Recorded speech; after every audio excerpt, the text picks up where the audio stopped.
I'd gotten to the point where it felt like things were getting stale with the band and my producer, Phil Ramone, at the time. I thought, I think I need a change. I think I need to do something different. I got to mix things up. So I worked with a guy named Mick Jones, who was the guy who put together the band Foreigner. He's a good producer. He knows his music. He's a good guitar player. And I wanted to feature more guitar on that recording of Stormfront. And I got along very well with him. It was a fun recording to do, and it was a good thing. It was a good change. I needed to work with some different people and try a whole different approach. And we started playing stadiums at that point. So a lot of those songs actually worked well in the stadium. I didn't know that was possible, but it was. They did a photo shoot for That's Not Her Style. I wanted to write a song about, gossip columns, and I think Henley did it with the Dirty Laundry, and my way of doing it was That's Not Her Style. They say she does this, they say she did that, but that's not her style. But I had to do a photo shoot for the jacket of the 45, believe it or not. That's when they put out 45s, and they had paper jackets on them. And they knew I hated to do photo sessions. I don't like being photographed. I don't like being on camera. I am not a photogenic guy. I should be heard and not seen. So they had to figure out how we're going to keep them in the studio to get pictures of them. So they got a model, and they had her standing in the studio, fully unclothed, except for high heels. And I walked into the Photoshop and photo studio, and I went, "What's this?" And they said, "Well, we got to do some shots." And I said, "Oh my God, okay," with the girl. So I'm standing right in front of the girl. I mean, put your arms on it, put your hands on her shoulders. Put my hands on her shoulders. She's naked. Just we got to get the shot. It's artsy fartsy. Okay, I'll do this. And I was really nervous, but I started to enjoy myself. This is kind of a fun shoot. I think I stayed in the studio for like 8 hours. I mean, this poor girl had to put up with me, ogling her. But obviously she liked being on the camera. I did, but I completely forgot about the camera because I was focused on the girl. So it worked. This is just kind of a commentary on all the ridiculous things you read about yourself if you're a celebrity. There's so much, 90% of what is reported in the press that I've seen is untrue. A lot of it is exaggerations or gossip or rumor or innuendo. Secondhand, third-hand information, and it actually gets funny after a while. I thought I would write a song commenting on that kind of press. That's what that song is about. I wrote We Didn't Start the Fire in, 1989. Sean Lennon actually came down to the studio. He was with a friend who was turning 21 at the time. And the friend was saying, "Oh yeah, it's a tough time to be 21. And I remember saying to him, yeah, I remember when I turned 21, it was tough too because we had the civil rights upheavals and the Vietnam War, and the drug thing was really starting to get big." And he said, yeah, but you grew up in the 50s and nothing happened in the 50s. And I said, wait a minute, did you ever hear the Korean War? Did you ever hear of the Hungarian uprising? A lot of stuff happened in the 50s. And I decided, you know what? This is just when I was turning 40 years old. And I said, I'm going to sum up headlines from my life. And I started in the year 1949. I said, okay, who was president when I was born? Harry Truman. Who was a big movie star? Doris Day. What was going on in the world politics? China went communist, Red China. Pop singer, Johnny Ray.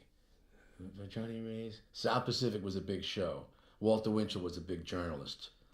So Joe DiMaggio was a big athlete at the time. And I went year by year. That was the year 1949. Then I went to 1950, then I went to 1951, 52, 53.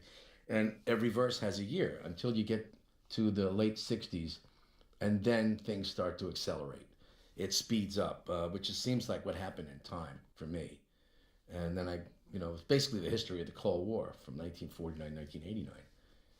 And not much of a melody.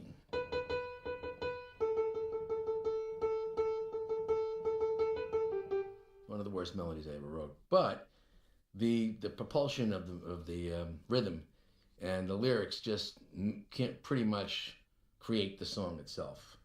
without having much of a melody. And there was "We didn't start the fire, it was always burning since the war." Some people take to mean, oh, the baby boomers are saying we're not guilty of all the problems in the world. We didn't start the fire. It's like I've been accused of it being an apologia for the baby boomer generation, which is not at all. It's basically saying, look, the world's a mess. It was a mess when I was a kid. It's a mess when you're a kid, and it's always going to be a mess. And that's the way it is.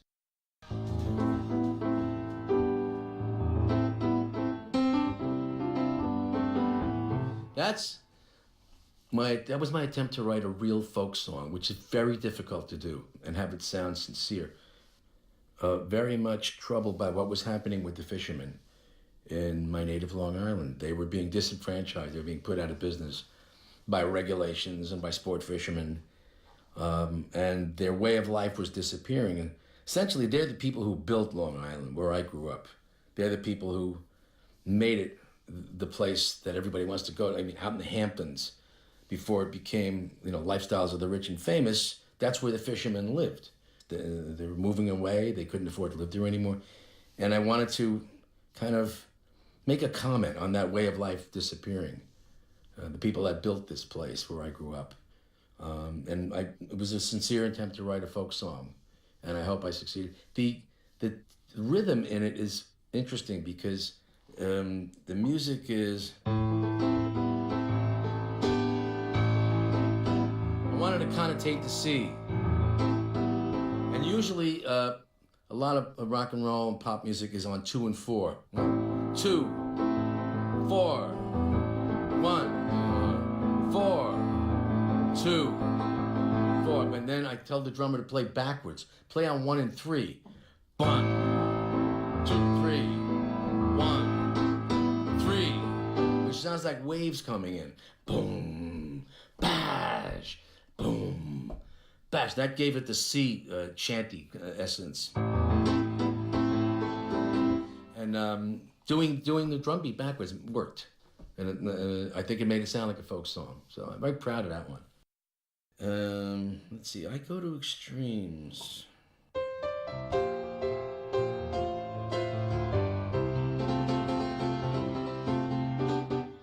There's a lot of fast piano movement in that song. As a matter of fact, I think while I was recording it, I broke some keys on the piano because I was pounding it so hard.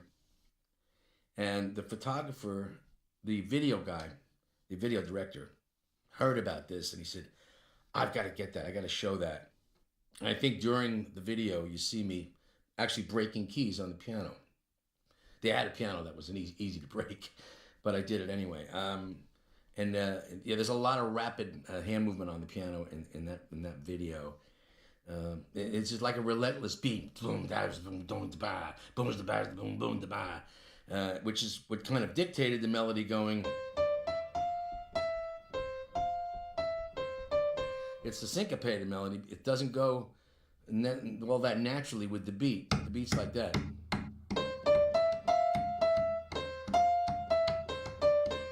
It's around the beat, It can start to drive you crazy, the relentlessness of the syncopation. But it seemed to work with that recording. There's a song I recorded in the late 80s. I think it was 89, and it's on the Stormfront album. It's actually the song Stormfront. I love the groove on that song, and I actually fell in love with that groove because of another recording. It was Peter Gabriel's Sledgehammer, which starts off. It's slow. It's just slow enough to have a good walk to it, but it doesn't fall apart. And we wanted to do that with the song that I wrote called Stormfront.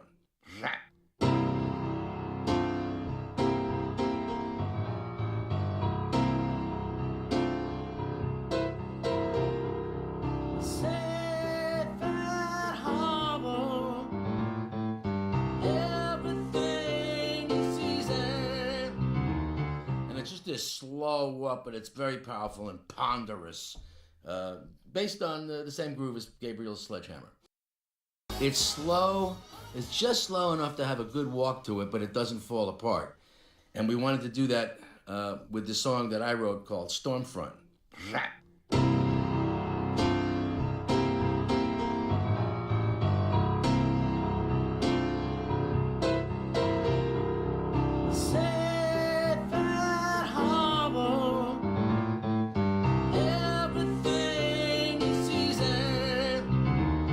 and it's just this slow up, but it's very powerful and ponderous, based on the same groove as Gabriel's Sledgehammer. Leningrad is pretty much autobiographical song. I met a guy in Russia. I made up some things in the song, but I wanted to talk about meeting someone who actually was a friend, thinking you're going to meet the enemy, which we did when we went to Russia. We thought this was the Cold War, and they were the evil empire, and this guy was he was a circus clown. He worked at the Gorky Park Circus, and met my daughter and made her laugh, and he was a circus clown, and she had a great time. I said, wait a minute, we're not going to fight with these people. The Cold War ended for me when I met this guy. That was it. I went to meet my enemy, and I actually met my friend. We never knew what friends we had until we came to Leningrad. It's basically what it's about. I just met him again. He came to New York a few months ago. He had a twin brother. The brother died, and he gave me his brother's ashes to be with me. Very, very emotional man. Very kind, nice person. And he met my daughter again when she was all grown up. It was a very emotional meeting. And that's the guy from Leningrad. State of Grace is an interesting chord progression. It makes a left turn, and it's like an Escher painting. Go down the steps, and you end up at the top again somehow. The chord progression. There you go, slipping away into a state of grace. That's a left turn, man. It should go.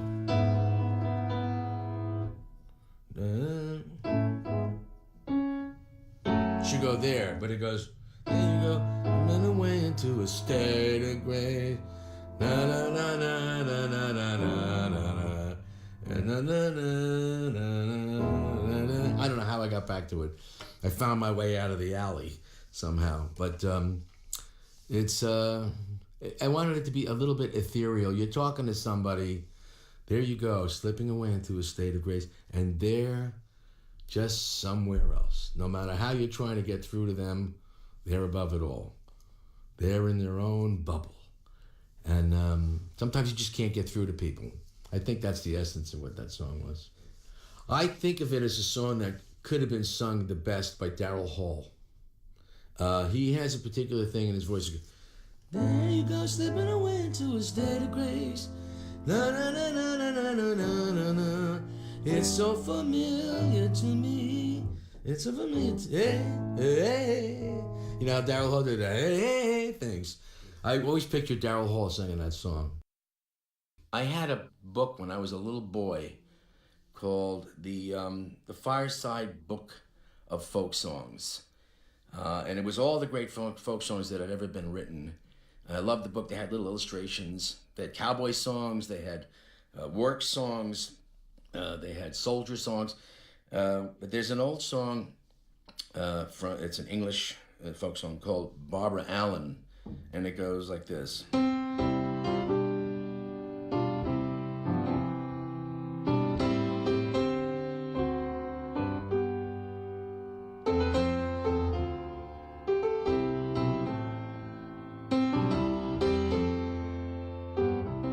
Very hard to find out where the time signature is in that song. It's all up to the singer. In London town where I was born, there was a fair maid dwelling, made every youth cry well a day. Her name was Barbara Allen. Now where the time signature is, don't ask. Wrote a similar song, similar time signature, called And So It Goes, and I still don't know where the time signature is, but I know how it's supposed to be felt.